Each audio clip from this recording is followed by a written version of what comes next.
semuanya, namaku Reiko Akira. Ini bakal jadi video pertama aku di YouTube karena hari ini aku mau merayakan 10 tahun perjalananku di dunia cosplay. Yeay! Sedikit cerita tentang awal mula aku cosplay. Jadi pertama kali aku cosplay itu tahun 2015. Tapi waktu itu tuh aku cuman nge-cosplay di rumah doang. Aku cuman weekplay di rumah doang. Aku cuman pakai kostum di rumah doang dan aku tuh belum berani buat nge-cosplay ke event. Jadi kalau ke event tuh aku cuman hunting foto-foto sama cosplayer, beli merchandise dan jalan-jalan sama temen, itu aja. Nah, terus mulai tahun 2017-an aku mulai nge-cosplay di event. Pertama kali aku nge-cosplay ke event tuh aku jadi Aomine Daiki. Itu tuh karakter dari Kuroko no Basket, anime tentang basket.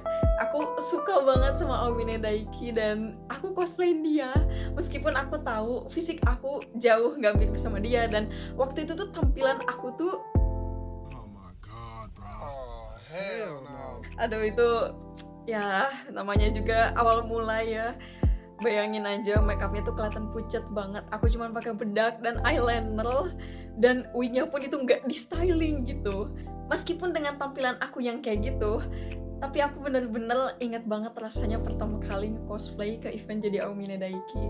Aku bener-bener bahagia banget karena akhirnya aku bisa nge-cosplayin karakter yang bener-bener aku suka, dan itu pokoknya perasaan terbaik banget waktu nge-cosplay. Dan setelah aku nge-cosplay jadi Aomine, aku nge-cosplay jadi Yuno Gasai, yang dimana hari ini juga aku nge-cosplay jadi Yuno Gasai. Aku pengen banget ngeliat perkembangan aku dari tahun ke tahun tuh kayak gimana sih. Aku tahu banget pertama kali waktu aku cosplay Yuno tuh kayak gimana. Aku tahu seberapa yandere waktu itu. Aku tahu seberapa psikopat aku waktu itu. Karena waktu itu tuh aku berusahain karakter biar yandere banget gitu. Tapi sekarang aku ngeliatnya itu cringe banget sih. Aku ngapain? Untuk video pertamaku ini, aku mau berbagi pengalaman, pelajaran, dan saran apa aja tentang cosplay yang udah aku laluin selama 10 tahun ini. Yang pertama, cosplaylah karakter yang bener-bener kamu suka. Kalau emang kamu suka sama karakternya, kamu pasti enjoy cosplaynya. Ditambah lagi karena kamu tahu banget karakternya kayak gimana, kamu bisa lebih mendalami karakter tersebut. Apalagi kalau kamu bisa memerankan bagaimana karakter itu dibawa ke lomba, misal dibawa ke coswalk, dibawa ke cos indie atau cosplay team. Dan ketika ada orang nanya pun, kamu udah tahu kamu jadi siapa, ceritanya gimana, karakternya seperti apa. Kamu bisa jawab dengan santai karena kamu tahu dan kamu suka itu. Jangan ngebandingin cosplay kamu sama orang lain. Semua orang itu punya sumber yang berbeda. Mereka juga startnya beda-beda. Jadi kamu nggak usah ngebandingin cosplay kamu sama orang lain. Kalau misalnya kamu nemu cosplayer yang kamu rasa itu lebih bagus dari kamu, ya udah jadiin inspirasi aja.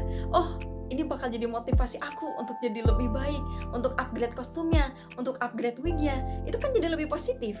Jadi jangan sampai kamu ngebandingin itu jadi hal-hal negatif ke kamu. Gak ada salahnya nge-cosplayin karakter yang itu aja. Kalau kamu cuma punya kostum itu aja, ya udah nggak apa-apa. Selama kamu suka nggak apa-apa, enjoy aja. Dan dulu sebelum aku punya cosplay Miku, yang dimana itu tuh setelah Yuno, aku tuh selalu jadi Yuno. Kemana-mana ke event-event tuh aku selalu jadi Yuno. Tapi aku tuh semakin sering aku nge-cosplay jadi Yuno, aku jadi semakin lebih tahu waktu itu gimana cara gambar eyelinernya, gimana cara aku masang jepitnya. Aku jadi belajar hal baru. Bahkan sampai saat ini pun aku nge-cosplay ulang jadi Yuno. Aku udah lama banget gak jadi Yuno, dan ini tuh baru kali ini lagi aku jadi Yuno. Kayaknya sebelum COVID deh waktu itu aku terakhir jadi Yuno. Dan sekarang aku merasa upgrade dengan wignya terutama sih. Ini kostumnya masih kostum yang sama, nggak ada yang berubah. Aku upgrade properti, aku upgrade make up, aku upgrade wignya.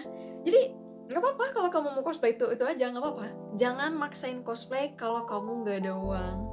Ya, ini serius karena aku pernah ada di posisi kayak gini.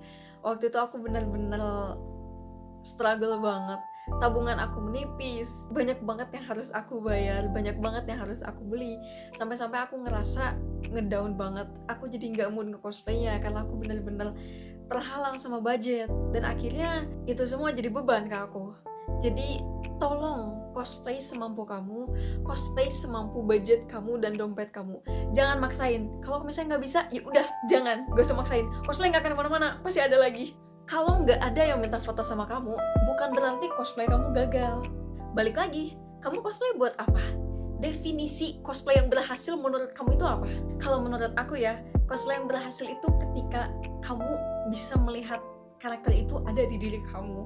Dan kamu bisa membawa karakter itu menjadi nyata secara visual dan secara performance. Dan yang paling penting, kamu enjoy itu. Kelilingi diri kamu sama orang-orang yang saling support dan yang bawa kamu ke hal-hal yang positif. Kalau kamu gak ngerasa cocok di satu grup, ya udah, gak usah maksain. Tapi kalau sekalinya kamu nemu yang satu frekuensi, kamu ngerasa kamu nyaman untuk terbuka sama mereka, nyaman untuk jadi diri sendiri, ya udah, itu circle kamu. Pengalaman dan pelajaran yang kamu dapetin selama ini tuh ada nilainya. Selama bertahun-tahun aku cosplay, meskipun ada cosplay yang menurut aku itu tuh kurang banget, masih jauh dari kata sempurna, tapi seiring waktu aku belajar, seiring waktu aku jadi tahu apa aja yang harus ditingkatin. Apalagi sekarang tuh akses tutorial mau tentang kostum, tentang wig, tentang makeup itu udah ada di mana-mana. Dan saran aku, perbanyaklah pengalaman di cosplay sebanyak mungkin. Kamu mau ikutan kosok tapi takut salah di atas panggung, udah, yang penting maju dulu aja. Kamu pikirin yang baik sebelum naik ke panggung, kamu harus ngapain aja dan coba praktekin itu saat ada di panggung. Cobain, kamu berhasil atau enggak. Kalau gagal, ya udah, nggak apa-apa. Masih banyak event, masih bisa coba lagi, santai. Istirahat itu penting. Aku tahu rasanya ngerjain komisan, aku tahu rasanya ngerjain properti yang belum beres, aku tahu rasanya belum lengkap perlengkapan dan yang lain-lainnya. Aku tahu banget. Dan mungkin H-1 event masih struggle. Nah, jadi kita harus ngatur gimana caranya cosplay iya, istirahat juga iya. Usahain kalau misalnya kamu mau ngerjain sesuatu, contoh misalnya nunggu kostum dari maker nih, usahain itu dari berbulan-bulan yang sebelumnya. Dan kalau kamu mau styling wignya, usahain itu seminggu sebelumnya deh, 2 minggu sebelumnya kalau bisa. Dan untuk properti nih, misalnya kamu bikin sendiri sebulan sebelumnya, usahain itu tuh udah beres sebulan sebelumnya. Aku tahu semua orang juga sibuk, dan aku tahu semua orang juga pasti prepare pengen yang terbaik untuk eventnya. Intinya pintar ngatur waktu. Apa yang bisa dikerjain sekarang, ya udah kerjain sekarang aja. Kalau misalnya eventnya masih jauh, ya udah nggak apa-apa. Kalau udah beres kan kita jauh lebih nyantai. Waktu kita bisa dipakai buat istirahat. Dan karena event-event tuh biasanya weekend ya, jadi usahain selama weekday itu jaga kesehatan dan jangan sampai kebanyakan begadang karena kamu pasti capek, tubuh kamu perlu istirahat. Ini salah satu saran yang menurut aku penting. Kalau kamu mau cosplay kamu awet, simpen yang benar, jaga yang benar. Untuk properti misal ditaruh di dalam kotak, terus misal wig ditaruh di manekin supaya tetap awet stylingannya. Dan untuk kostum simpan di tempat yang kering dan jangan sampai lembab. Kalau kamu mau persiapan untuk perform, pastiin kamu udah ngelakuin testing, pakai wignya, pakai kostumnya, cobain propertinya, aman gak? Lancar gak? Jangan sampai, gimana ntar aja deh, jangan. Tolong jangan, kamu harus cobain dulu gimana rasanya kamu bergerak di dalam kostum itu. Aku sendiri kalau misalnya mau perform, misalnya untuk dance ya, aku biasanya cobain pakai kostum sama wignya. Kalau makeupnya sih kadang nggak usah ya, kalau misalnya emang makeup itu nggak perlu special effect yang sekiranya bisa mempengaruhi performance. Oke, kayaknya segitu dulu aja deh untuk video kali ini. Dan aku juga mau bilang makasih buat semuanya yang udah dukung aku sampai saat ini. Dukungan kalian sangat berarti buat aku. Makasih banyak buat semuanya yang udah nonton sampai akhir video ini. Kalau gitu aku pamit ya. Dadah!